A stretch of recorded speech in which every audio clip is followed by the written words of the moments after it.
Acap kali orang bertanya, apakah bedanya antara mengikut Yesus dan tidak mengikut Dia? Kalau tidak mengikut Yesus terkena badai dan mengikut Yesus juga tetap terkena badai. Lalu apa bedanya antara mengikut dan tidak mengikut Yesus? Memang hidup ini tidak bebas dari kesukaran. Dan Tuhan Yesus juga tidak pernah berjanji bahwa dengan mengikut Dia maka saudara akan bebas dari kesulitan. Namun apabila saudara mengenal pada balik setiap keadaan Tuhan selalu memelihara, membentuk serta mendewasakan saudara dan kuasanya tidak terbatas, maka saudara akan dapat hidup dalam damai di tengah badai. Bapak Ibu Saudara sekalian, selamat datang di ibadah Gereja Kristen Perjanjian Baru Fajar Pengharapan. Membangun relasi yang akrab dengan Tuhan adalah kunci jawaban atas doa-doa kita. Ikuti pertemuan doa Oasis yang diadakan setiap hari Rabu pukul 10 pagi secara onsite di Jalan Pasir Koja 58. Dan juga pertemuan doa kontemplatif setiap hari Kamis melalui kanal YouTube Doa Fajar Pengharapan yang dapat Anda ikuti di sepanjang hari. Saling membangun dan saling menguatkan adalah salah satu hal yang penting dalam pertumbuhan rohani kita. Kesan atau kelompok saling memperhatikan adalah sarana di mana kita dapat melakukan hal tersebut.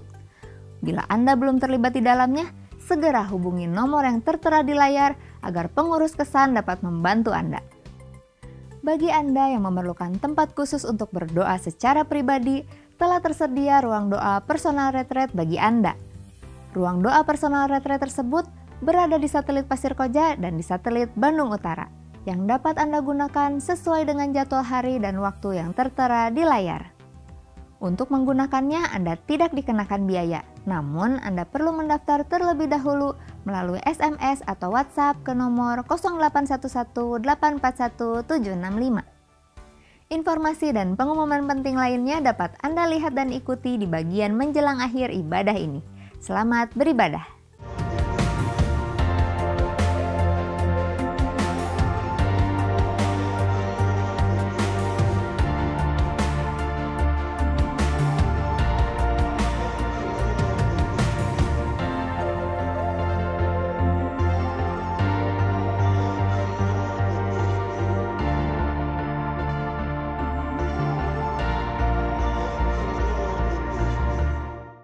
Alkisah, seorang raja bermaksud menghias ruang kerja dalam istananya dengan sebuah lukisan.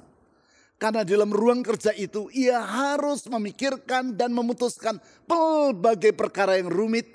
Maka ia ingin agar lukisan yang dipasang di sana adalah lukisan yang menggambarkan kata damai. Untuk itu, sang raja menyelenggarakan sebuah sayembara guna mendapatkan lukisan yang terbaik, yaitu yang menggambarkan kata damai seperti yang ia inginkan. Pada hari yang ditentukan, dilaksanakanlah penilaian atas lukisan-lukisan yang dilombakan. Ada 3 orang pelukis ternama yang mengikuti sayembara tersebut, dan sang raja sendiri bertindak sebagai jurinya. Pelukis pertama menyerahkan hasil lukisannya. Sebuah lukisan yang indah, yaitu yang menggambarkan sebuah danau yang airnya tenang, tidak bergelombang. Di atas danau itu nampak langit biru dengan awan tipis yang berarak. Sedangkan pada permukaan air danau nampak beberapa ekor burung angsa yang sedang berenang dengan berpasang-pasangan. Lukisan yang sangat indah. Melihat keindahannya, semua orang yang menyaksikannya merasa kagum dan bertepuk tangan. Pelukis yang kedua menunjukkan hasil lukisannya. Sebuah lukisan yang sangat indah, yaitu yang menggambarkan sebuah persawahan yang luas. Di belakang persawahan itu nampak sebuah gunung yang tinggi dan permai. Sedangkan sawah-sawah di kaki gunung itu terlihat menguning dengan bulir-bulir padi yang berwarna keemasan karena masa panen sudah tiba. Sungguh sangat indah. Sehingga semua orang yang menyaksikan lukisan itu mendecak karena kagum dan bertepuk tangan. Sekarang giliran pelukis yang ketiga. Ia memperlihatkan hasil lukisannya kepada sang raja. Semua orang yang menghadiri babak penilaian dari sayembara tadi terkejut dan bergumam keheranan. Sebab berbeda dengan dua lukisan yang pertama tadi. Lukisan yang ketiga ini tidak menampilkan nuansa yang cerah seperti layaknya kata damai. Namun justru bernuansa kelam dan mencekam. Pada lukisan ini sang pelukis yang ketiga tadi menggambarkan laut yang sedang bergelora karena terpaan angin badai yang sedang mengamuk. Langit di atas laut itu nampak gelap dan diselimuti dengan awan yang tebal kehitam-hitaman. Sedangkan di sisi kanan dari bidang lukisan tersebut digambarkan sebuah batu karang yang sedang diterjang oleh gelombang air laut yang dahsyat. Lukisan yang menggambarkan suasana yang sangat tegang dan menakutkan. Sesudah mengamati lukisan tersebut, dengan senyum lebar, sang raja berkata, "Dengan ini aku mengumumkan bahwa lukisan yang ketiga inilah yang menjadi pemenang. Inilah lukisan yang menggambarkan kata damai seperti yang aku inginkan." Tentu saja semua orang yang hadir di situ terheran-heran. Sebab dalam hemat mereka, lukisan yang ketiga tersebut sama sekali tidak menggambarkan kata damai dan justru menampilkan suasana yang menakutkan. Seseorang memberanikan diri dan bertanya kepada sang raja, "Mengapa lukisan itu yang dipilih? Bukankah lukisan itu sama sekali tidak menggambarkan kata damai seperti yang raja inginkan?" Memahami kebingungan dari orang-orang di sekitarnya, maka sambil menunjukkan lukisan itu sang raja berkata, "Kalian jangan hanya memperhatikan laut yang sedang bergelora ini. Namun perhatikanlah batu karang yang sedang diterjang oleh gelombang itu. Lihat dan amatilah lubang kecil pada batu karang tersebut. Lihat apa yang dilukiskan oleh pelukis ini pada lubang itu." Mendengar kata-kata sang raja, semua orang memperhatikan lubang kecil pada batu karang yang ditunjukkan oleh sang raja tadi. Bila seluruh lukisan itu bernuansa kelam, maka lubang tersebut nampak berwarna cerah. Mereka melihat di lubang itu terdapat seekor burung yang kecil. Burung kecil yang sedang menyanyi. Sekarang mereka memahami mengapa sang raja memilih lukisan itu sebagai pemenang. Karena memang itulah gambaran dari damai yang sesungguhnya. Yaitu seekor burung kecil yang sedang menyanyi di tengah badai. Mengapa di tengah badai yang sangat dahsyat dan yang dengan mudah melumatkan dirinya itu, sang burung kecil tadi dapat menyanyi dengan riang? Sebab ia menyadari bahwa dirinya terlindung oleh batu karang yang kokoh, yang tak akan goncang oleh topan yang sebesar apapun juga. Singkat kata, yang terpenting di sini bukanlah besar atau kecilnya badai yang menerjang, namun tempat di mana sang burung itu berlindung. Hal yang sama lah yang akan dialami oleh setiap orang yang percaya kepada Tuhan dan yang menyadari bahwa ia berada dalam perlindungan Tuhan yang kuasanya tidak terbatas. Kalau kita percaya dan berlindung pada Yesus Kristus, sang batu karang yang teguh itu, maka di tengah badai yang sebesar apapun, hati kita akan tetap diliputi dengan damai yang berlimpah-limpah. Pentingnya iman dan kesadaran tentang siapa Tuhan Yesus yang sesungguhnya, seperti itulah yang Yesus ajarkan kepada para muridnya melalui peristiwa yang mereka alami di Danau Galilea. Yaitu sebagaimana yang ditulis dalam Markus pasal 4 ayat 35 sampai 41. Dalam peristiwa tersebut, Yesus menunjukkan kuasanya yang tidak terbatas dan yang melampaui kekuatan alam. Mari kita baca dan telah ayat-ayat tersebut secara bertahap. Yaitu dimulai dari ayat 35 sampai 37 terlebih dulu. Markus pasal 4 ayat 35 sampai 37. Pada hari itu, menjelang malam, Yesus berkata kepada mereka, yaitu kepada para muridnya, "Marilah kita bertolak ke seberang." Maksudnya bertolak ke seberang danau. Mereka meninggalkan orang banyak itu lalu bertolak bersama Yesus yang sudah ada dalam perahu. Dan perahu-perahu lain menyertai dia. Ayat 37. Lalu mengamuklah topan yang dahsyat sekali. Dan ombak menyembur masuk ke dalam perahu. Sehingga perahu itu mulai penuh dengan air. Di ayat-ayat yang baru saja kita baca ini, kita melihat perjalanan yang dilakukan oleh para murid Yesus. Perjalanan yang mereka tempuh yaitu menyeberang Danau Galilea dengan perahu di senja menjelang malam hari. Karena mereka mengikuti perkataan Tuhan Yesus. Dengan kata lain, perjalanan yang mereka lakukan adalah karena mereka mengikut Yesus. Dan justru ketaatan itu mengakibatkan, seperti yang ditulis di ayat 37, para murid tersebut menghadapi topan yang sangat dahsyat. Melalui peristiwa ini kita dapat menarik pelajaran bahwa mengikut Yesus adalah yang pertama, hidup yang tidak bebas dari kesukaran. Saya ulangi, melalui peristiwa yang dialami oleh para murid Yesus di Danau Galilea ini, kita dapat menarik pelajaran bahwa mengikut Yesus adalah yang pertama, hidup yang tidak bebas dari kesukaran. Hal ini merupakan realitas yang tidak dapat kita pungkiri. Memang, acap kali orang berpikir, kalau dia mengikut Yesus maka kehidupannya akan berlangsung seperti mobil yang berjalan di jalan tol. Yaitu akan berlangsung lancar tanpa hambatan. Ketika kesukaran sedang terjadi, semua orang akan mengalami kesukaran tersebut kecuali dirinya. Ketika turun hujan, semua orang tubuhnya akan basah karena air hujan kecuali orang itu. Ketika nilai US dollar naik atau turun, semua orang akan terkena dampaknya kecuali yang bersangkutan. Jelas harapan seperti itu merupakan suatu utopia atau impian indah yang tidak sesuai dengan kenyataan, alias khayalan yang selama kita berada di dunia tidak akan pernah terwujud. Bukankah di jalan tol pun kadang-kadang terjadi kemacetan? Sehingga suka tidak suka, realitas menunjukkan bahwa hidup ini tidak bebas dari kesukaran. Apalagi karena memang Tuhan tidak pernah menjanjikan bahwa kita akan selalu dibimbingnya melewati padang rumput yang hijau dan berjalan di pinggir air yang tenang. Malahan di dalam Mazmur pasal 23 ditulis bahwa ada kalanya kita dibawanya melalui lembah yang kelam. Hal seperti itulah yang dialami oleh para murid Yesus.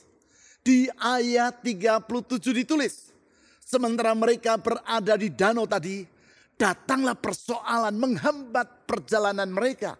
Dicatat, lalu mengamuklah topan yang dahsyat sekali.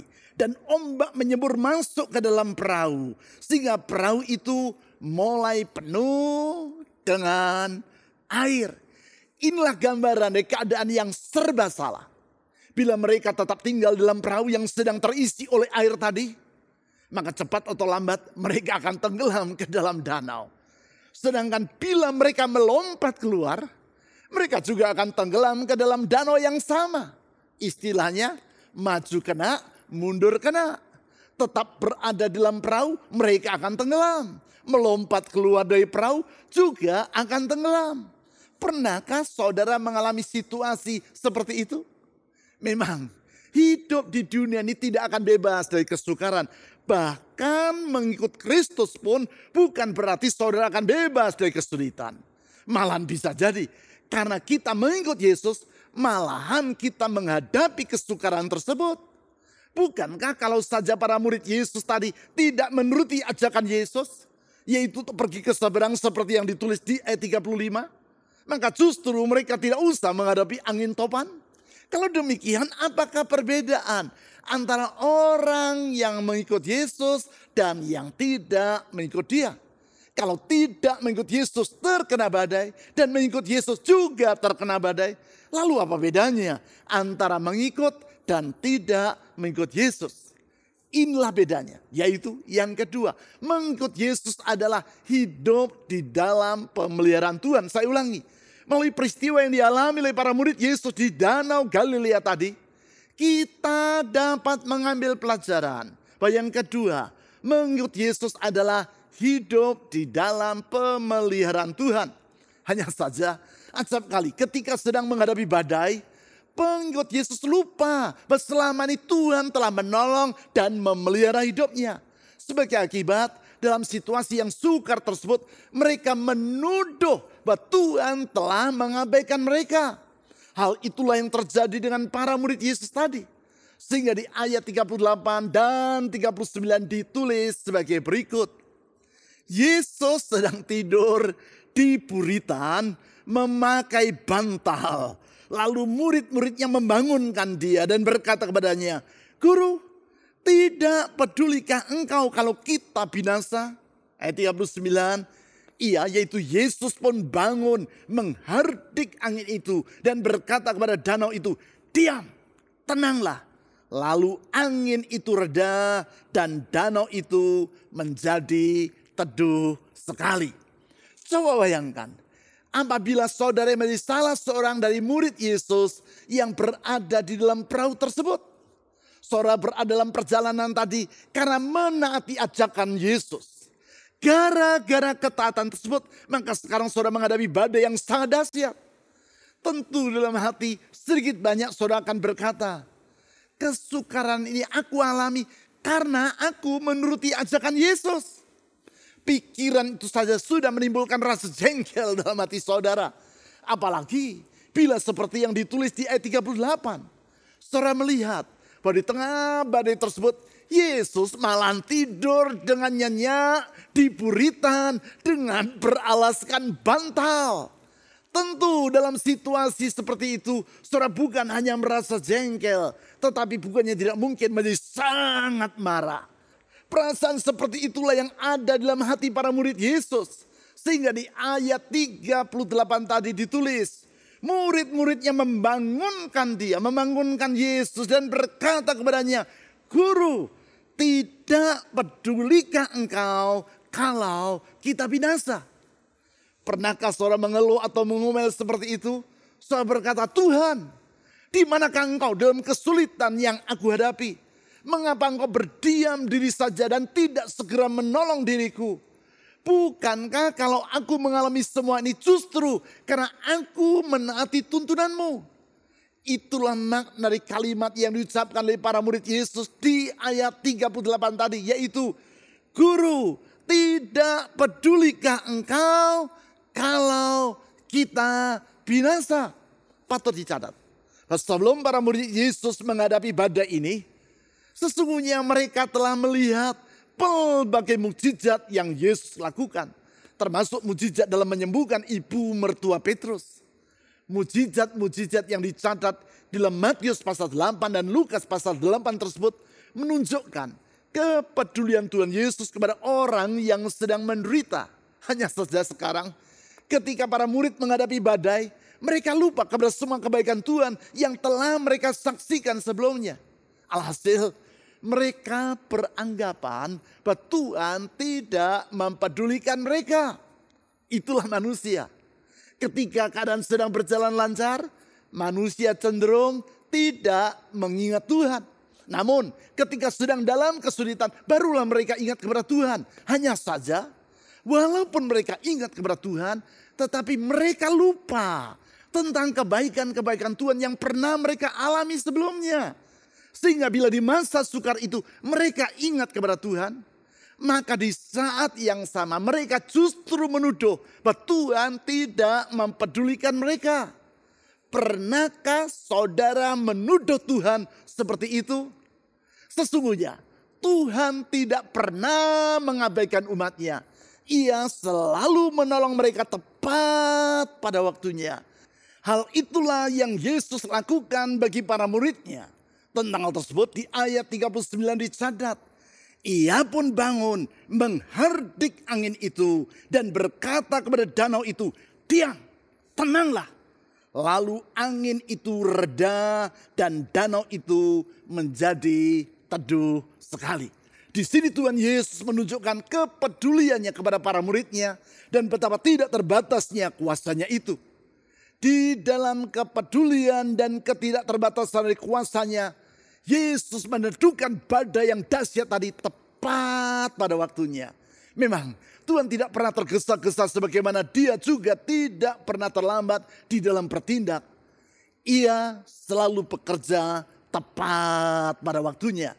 Dengan kata lain, seharusnya Orang yang mengikut dia tidaklah perlu berputus asa. Karena Tuhan yang memelihara umatnya di padang gurun dalam perjalanan dari Mesir menuju ke Kanaan adalah Tuhan yang meneduhkan badai di Danau Galilea. Dan juga adalah Tuhan yang tetap bersedia mengulurkan pertolongannya bagi kita yang hidup di masa kini. Itulah pemeliharaan Tuhan yang memberikan damai sejahtera bagi orang yang percaya kepadanya. Sekarang yang ketiga, mengikut Yesus adalah hidup di dalam pembentukan Tuhan. Saya ulangi, mulai peristiwa yang dialami oleh para murid Yesus di Danau Galilea tadi, kita dapat mengambil pelajaran bahwa yang ketiga, mengikut Yesus adalah hidup di dalam pembentukan Tuhan. Kembali kepada badai yang dialami oleh para murid Yesus di Danau Galilea tadi. Menurut saudara, sebelum mengajak para muridnya menyeberang, apakah Tuhan Yesus sudah tahu bahwa nanti angin topan akan datang? Tentu, sebagai pribadi yang maha tahu, sebelumnya Tuhan Yesus sudah mengetahui bahwa nanti akan terjadi badai. Kalau memang sudah mengetahuinya, lalu mengapa Yesus mengajak para muridnya untuk pergi menyeberang danau itu? Bukankah ini sama dengan mencari masalah atau menjerumuskan para muridnya ke dalam kesulitan? Di sini kita perlu mengingat bahwa Tuhan adalah pribadi yang memperlakukan kita sebagai anak-anaknya. Sebagaimana layaknya seorang ayah atau ibu yang mengasihi anak-anaknya dan yang ingin agar mereka bertumbuh dewasa akan mendidik anak-anaknya itu. Demikianlah halnya dengan Tuhan. Ia ingin agar kita bertumbuh dewasa dalam karakter, pola pikir, tata nilai, iman, dan pengenalan akan dirinya. Sehingga semakin hari kita akan berubah menjadi semakin serupa dengan sifat-sifatnya. Untuk itu, ia secara terus-menerus membentuk diri kita. Pembentukan yang lazim disebut sebagai formasi rohani atau spiritual formation. Kalau pembentukan kerohanian atau formasi rohani ini disejajarkan dengan pendidikan, maka perlu diketahui bahwa pendidikan adalah menyangkut 3 wilayah atau ranah, atau dalam bahasa Inggris yaitu domain. Hal tersebut dikemukakan oleh Benjamin Bloom, seorang pakar ilmu pendidikan yang sangat terkenal di dunia dan guru besar dari University of Chicago, Amerika Serikat. Benjamin Bloom berkata bahwa pendidikan menyangkut 3 ranah, yaitu yang pertama, ranah pengetahuan atau kognitif. Yang kedua, yaitu ranah keterampilan atau psikomotorik. Yang ketiga, yaitu ranah yang antara lain berkaitan dengan perasaan, tata nilai, kepercayaan, moralitas, dan motivasi. Ranah ini disebut sebagai ranah afektif. 3 ranah. Yang pertama yaitu pengetahuan, kognitif atau kepala. Yang kedua yaitu keterampilan, psikomotorik atau tangan. Yang ketiga yaitu perasaan, tata nilai, kepercayaan, moralitas, dan motivasi. Itulah afektif atau hati. Apabila untuk menumbuhkan pengetahuan dapat dilakukan antara lain dengan membaca atau mendengar ceramah, maka keterampilan tidak dapat bertumbuh hanya karena mendengar ceramah. Hanya karena mengikuti ceramah tentang teori berenang, maka orang tidak akan dengan sendirinya menjadi terampil berenang. Untuk maksud itu yang diperlukan bukan sekadar ceramah, namun berlatih di kolam renang. Demikian pula halnya dengan pembentukan tata nilai atau karakter. Hal itu tidak dapat diperoleh dengan ceramah ataupun pelatihan. Bukankah kita sering menemukan orang yang memiliki pengetahuan yang luas tentang budi pekerti yang baik dan terampil mengajar orang lain tentang sopan santun yang seharusnya, tetapi ternyata kehidupan pribadi orang itu dalam keadaan amburadul, karakternya sangat buruk, tata nilai yang ia pegang sangat bertolak belakang dengan budi pekerti yang ia ketahui dan ajarkan kepada orang lain. Lalu bagaimana cara membentuk aspek atau ranah afektif? Pembentukan tersebut antara lain adalah melalui pengalaman kehidupan sehari-hari. Melaluinya perasaan, tata nilai, karakter, dan motivasi akan terbentuk. Di masa kini, pembentukan afektif seperti itu antara lain dilakukan melalui outbound. Dalam training yang menggunakan metode outbound, peserta pelatihan antara lain akan diajak untuk berlari melewati tanjakan, bergayutan di tali, ataupun naik perahu melalui arus jeram. Semua itu dilakukan dengan maksud untuk membentuk sisi afektif dari para peserta, yaitu semangat kerjasama dalam tim. Itu hanya sebagai salah satu contohnya. Hal yang samalah yang Yesus lakukan dengan mengajak para muridnya dalam melewati badai di Danau Galilea pada petang itu. Tuhan Yesus sedang mengajak para muridnya untuk mengikuti outbound. Di dalam hal ini, yaitu untuk membentuk iman mereka. Sehingga di ayat 40-41 ditulis sebagai berikut. Lalu ia, yaitu Yesus, berkata kepada mereka, "Mengapa kamu ketakutan? Belumkah kamu percaya?" Mereka menjadi sangat takut dan berkata seorang kepada yang lain, "Siapa sebenarnya orang ini sehingga angin dan danau pun taat kepadanya?" Apa yang Yesus katakan kepada para muridnya di ayat 40 ini, di dalam pelatihan atau pendidikan lazim disebut sebagai debrief. Debrief adalah suatu proses untuk meninjau ulang, mengingat kembali, serta merenungkan kegiatan atau pengalaman yang telah dilalui dengan tujuan untuk mengambil pelajaran atau hikmah dari dalamnya. Proses ini pada umumnya dilakukan oleh pelatih atau sang pembina melalui tanya jawab dengan para peserta didik. Itulah yang Tuhan Yesus lakukan. Sehingga di ayat 40 tadi, ia bertanya kepada para muridnya, "Mengapa kamu ketakutan? Belumkah kamu percaya?" Itulah bentuk dari debrief yang telah saya jelaskan tadi. Dari situ kita dapat melihat bahwa melalui pengalaman menempuh badai di Danau Galilea tersebut, Tuhan Yesus sedang membentuk iman para muridnya. Iman, yaitu percaya bahwa kuasa Tuhan Yesus adalah tidak terbatas. Sedemikian tidak terbatasnya sehingga kekuatan alam, yaitu dalam bentuk badai pun tunduk kepadanya.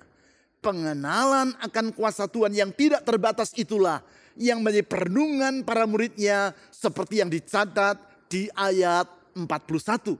Sesungguhnya pembentukan seperti itu pula lah yang Tuhan terus-menerus lakukan dalam kehidupan kita. Ia membentuk karakter, pola pikir, tata nilai, iman, dan pengenalan kita akan Tuhan atau ranah afektif.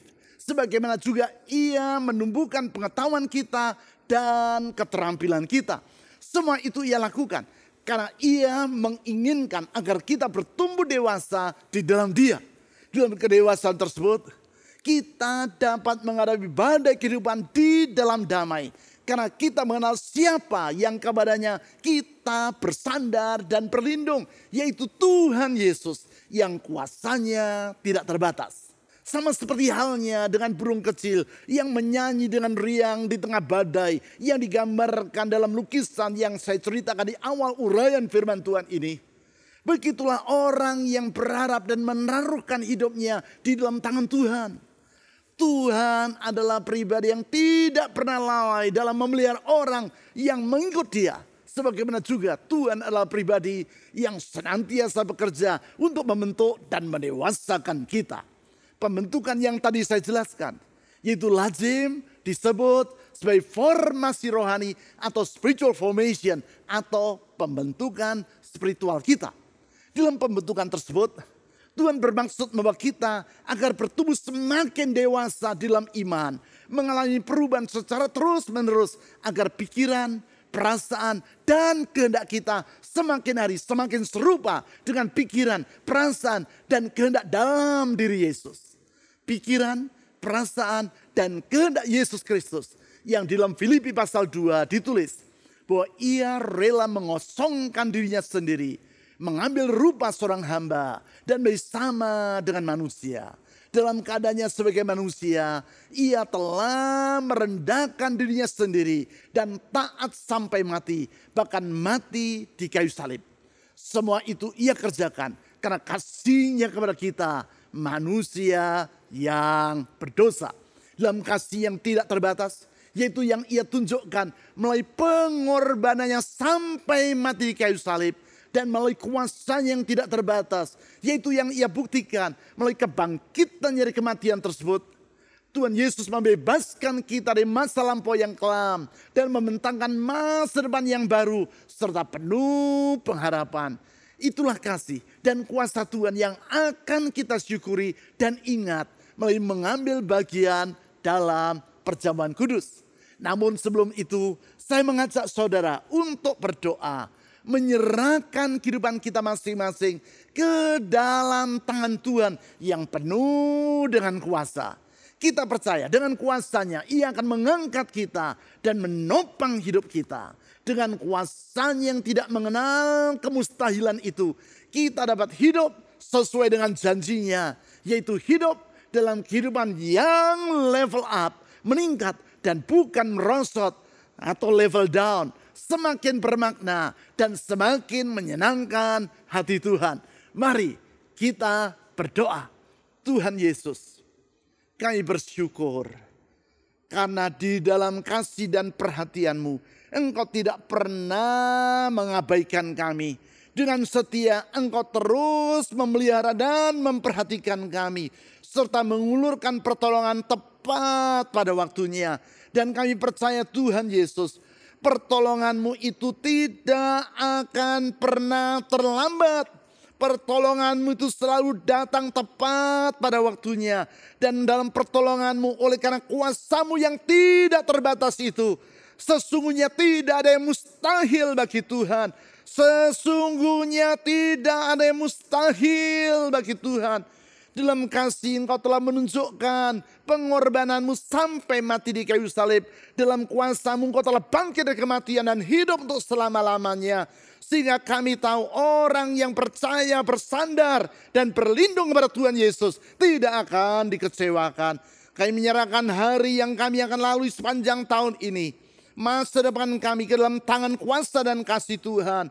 Engkau membuka jalan di setiap jalan, mengulurkan pertolongan, mengangkat mereka yang dalam keadaan terpuruk dan menopang mereka yang lemah. Karena sesungguhnya mujizat-Mu tetap terjadi pada hari ini. Saya berdoa menyerahkan mereka yang dalam masalah persoalan badai rumah tangga, badai ekonomi, badai kesulitan keuangan, badai dalam kesehatan. Kalau Tuhan 2000 tahun lampau sanggup mendudukan badai, sampai hari ini pun Engkau tetap sanggup melakukan hal yang sama.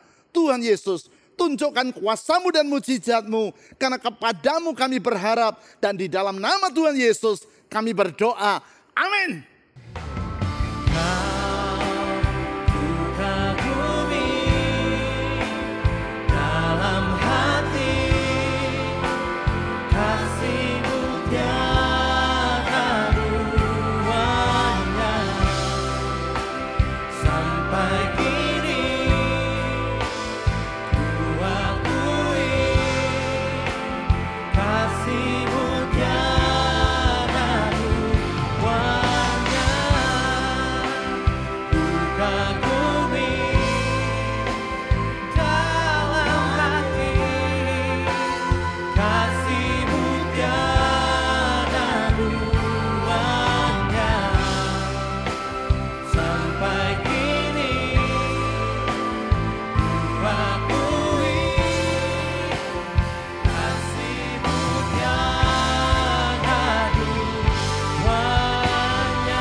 Mari kita menyiapkan hati untuk mengambil bagian di dalam perjamuan kudus.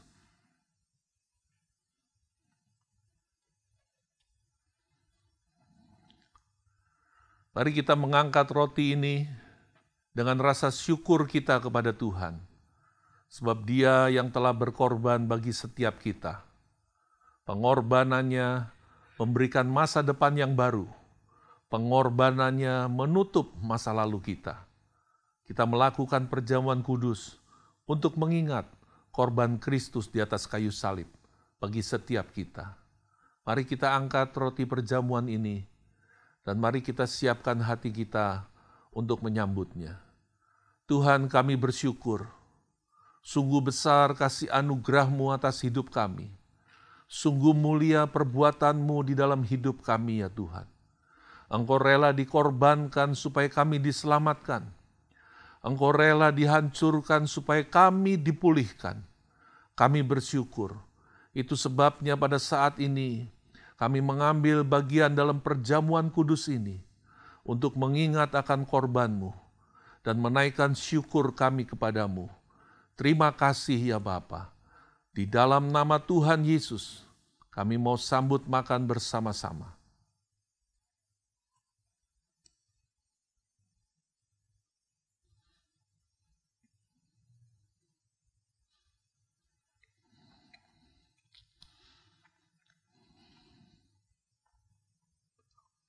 Demikian juga sesudah makan Tuhan Yesus mengambil cawan dan Ia mengatakan, inilah cawan perjanjian baru yang dimeteraikan oleh darah-Ku.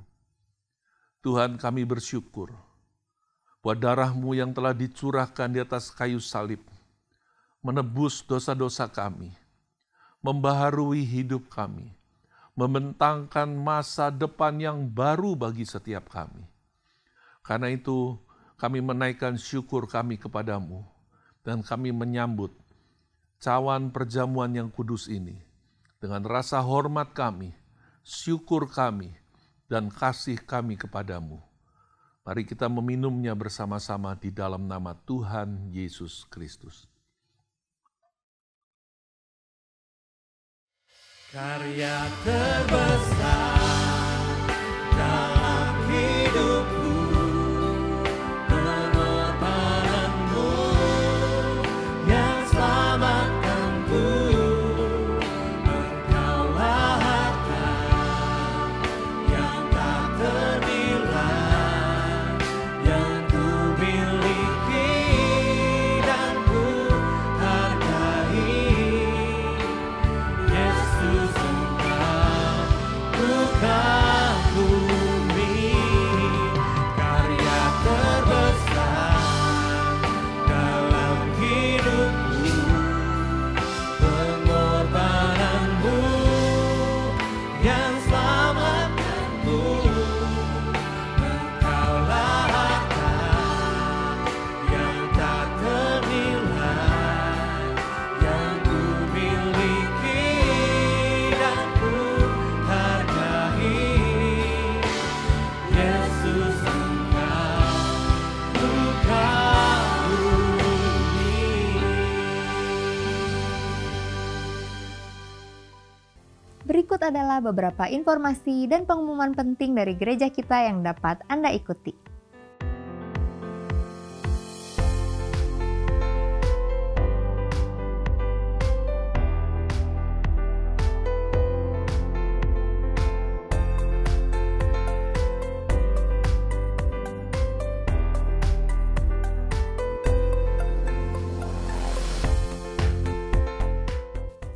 Persembahan dan persepuluhan sebagai ungkapan kasih dan syukur kita kepada Tuhan dapat Anda berikan dengan memasukkannya ke dalam kotak persembahan atau melalui rekening bank atau dengan cara men-scan QR Code dengan menggunakan aplikasi dompet digital.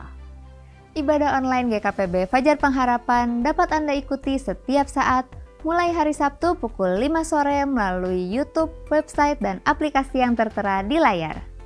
Berbagai informasi penting lainnya dari gereja kita dapat Anda ikuti melalui website www.fajarpengharapan.net atau melalui aplikasi GKPB Fajar Pengharapan serta Instagram GKPB Fajar Pengharapan.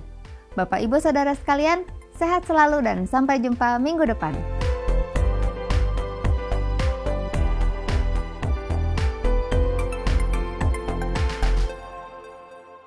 Saudara-saudari, kita akan mengakhiri ibadah dengan bersyukur kepada Tuhan. Kami menaikkan pujian dan ucapan syukur kami kepadamu ya Tuhan, Allah yang baik, Allah yang murah hati, Allah yang dapat diandalkan. Kami bersyukur Engkau telah menjaga kami dari segala mara bahaya. Engkau juga yang berkenan menuntun perjalanan hidup kami. Kami bersyukur kepada Tuhan untuk ibadah yang menyegarkan jiwa kami, untuk kebenaran firman-Mu yang menguatkan kami, untuk kami terus bersandar kepada Tuhan, hidup selaras dengan kehendak Tuhan. Berdoa untuk setiap umat-Mu ya Tuhan. Engkau berkenan memberkati usaha pekerjaan umat-Mu. Tuhan memberikan hikmat untuk mengambil keputusan-keputusan yang tepat. Berkat-Mu melimpah dalam usaha pekerjaan umat-Mu ya Tuhan. Engkau memberkati umat-Mu dalam setiap keluarga dengan keberhasilan, dengan sukacita dan kebahagiaan. Engkau juga yang menjaga kami dari segala mara bahaya. Engkau menyembuhkan penyakit kami. Oleh bilur-Mu ya Tuhan, segala penyakit sudah disembuhkan. Berdoa untuk semua umat-Mu yang sudah dan yang akan memberikan persembahan kepada Tuhan. Persembahan ucapan syukur dan persepuluhan. Tuhan, kiranya Engkau memberkati umat-Mu dengan berkelimpahan. Kami menyerahkan hidup kami dalam tuntunan-Mu ya Tuhan. Karena kami percaya, kalau Tuhan yang memimpin hidup kami, maka perjalanan kami akan berhasil dan penuh dengan sukacita. Sekarang bersandar kepada kemurahan Tuhan, kami berdoa. Kiranya berkat dari tempat yang maha tinggi, yang datang dari Allah yang mengasihi kami, dilimpahkan dalam kehidupan setiap kami. Di dalam nama Tuhan Yesus, Allah yang dapat diandalkan, kami berdoa dan bersyukur. Amin.